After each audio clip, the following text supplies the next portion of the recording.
Pour moi, voir un mec jongler avec un ballon, faire des trucs que personne ne sait faire, c'est aussi beau qu'une belle peinture.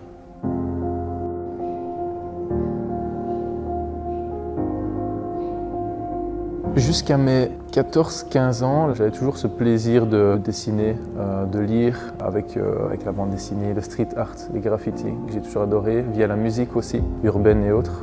J'ai des goûts assez éclectiques et au fur et à mesure, en changeant d'école notamment et en prenant l'option art en 4e secondaire, c'est là que j'ai vraiment pu approfondir le sujet et découvrir ce que c'était réellement l'art.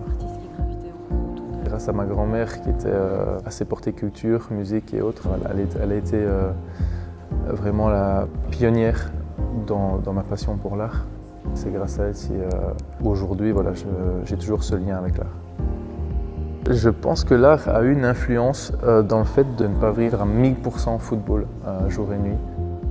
C'est important pour moi, quand je suis à l'entraînement, de m'investir à 100% dans mes prestations et dans ce que je fais. Je vois le football comme un boulot et l'art comme une passion et un plaisir que je peux faire après justement. Et ça me sert un peu d'exutoire. Quand on voit par exemple des joueurs comme Lionel Messi jouer, il y en a beaucoup qui disent que c'est un artiste parce qu'il fait des choses que lui seul peut faire. Et c'est le propre d'un artiste, c'est d'avoir sa propre créativité. Pour moi, voir un mec jongler avec un ballon, faire des trucs que personne ne sait faire, c'est aussi beau qu'une belle peinture. J'ai appris à connaître Bruxelles, une des 2 ou 3 fois où je suis venu ici, grâce au bus de l'équipe nationale lorsqu'on est rentré de la Coupe du Monde.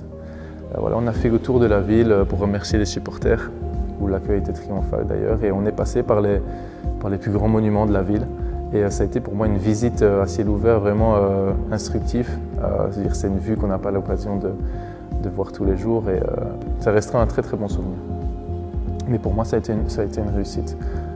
Les expositions, qu'elles soient du XVIe siècle ou qu'elles soient des temps modernes, je vais dire, sont intéressantes. Moi j'ai découvert Bruegel par exemple, l'exposition Next Generation.